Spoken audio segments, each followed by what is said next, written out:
No shirt has ever been more me. Hey guys, I know I'm a little late with the January video, as in it's almost March.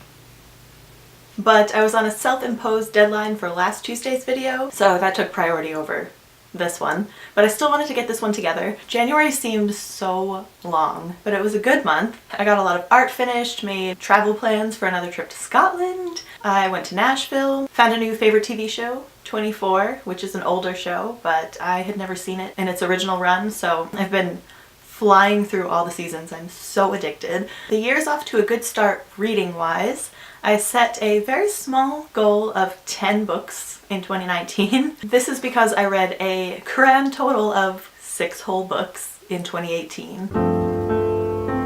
So I want to turn that back around. I was reading upwards of 50 books a few years ago, and I missed that. So 10 is not many, but it's more than 6 and easily attainable, and anything more than 10, I'll feel super accomplished. I got a Kindle for Christmas, which has been awesome. Of course, nothing replaces a physical book, but the Kindle is amazing. Any time of the day or night, I can pick it up, read a page or 50 without having to worry about having enough light to read by, and it helps me read so much quicker for some reason. It takes up less physical space, and I love that. I've been on a decluttering binge lately. I love having less stuff around clogging up my space. Not that books are clutter, but I no longer feel a need to buy and hold on to a book that I didn't love or really even care about just so I can have a big book collection. I only want to look at my bookshelf and see books I love. Anyway, so I'm off to a good start for my 10 book goal with 2 books read in January. Stillhouse Lake by Rachel Caine and Verity by Colleen Hoover. Colleen is one of my favorite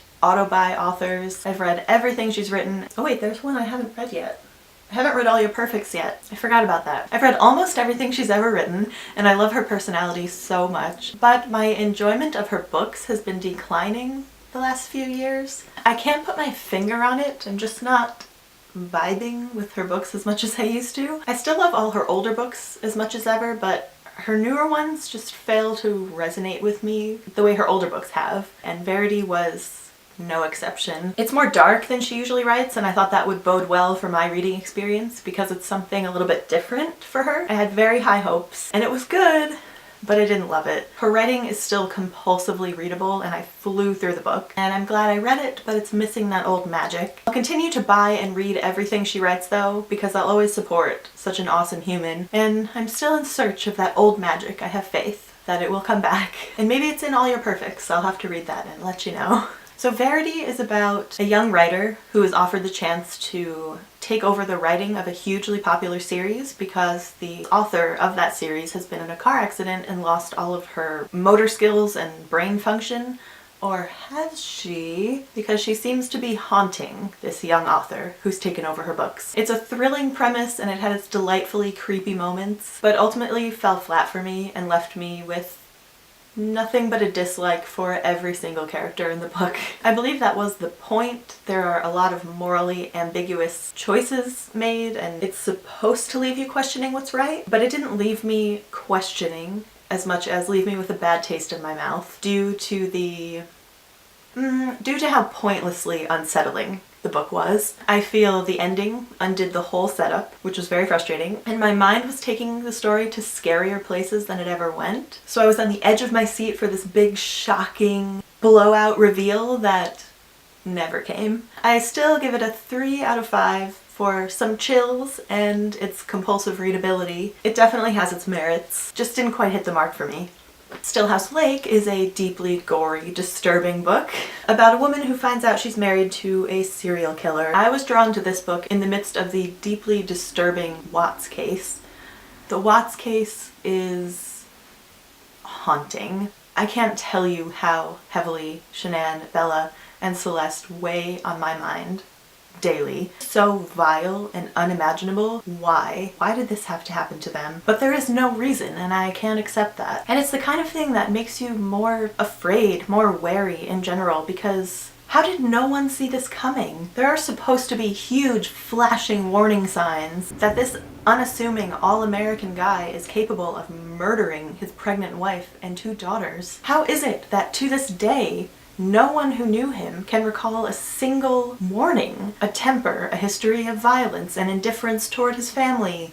Nothing. He was a wonderful, loving, caring husband and father. And this is the kind of thing Stillhouse Lake covers. It explores the life of another monster in sheep's clothing who hid himself so well, not even his wife had any inkling he was capable of such atrocities. And the wife is attacked by outsiders because how could she not know? She had to have been helping him. So Stillhouse Lake hit me hard because of the Watts case. The similarities at times were eerie.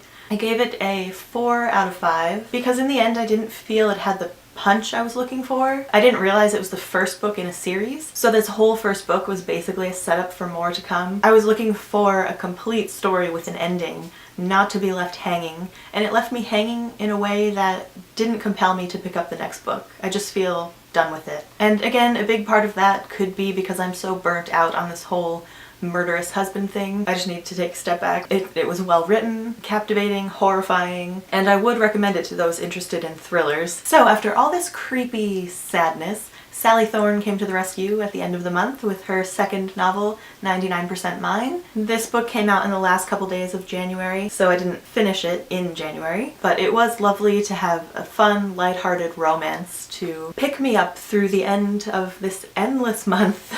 It was a good month though.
Lost in the sight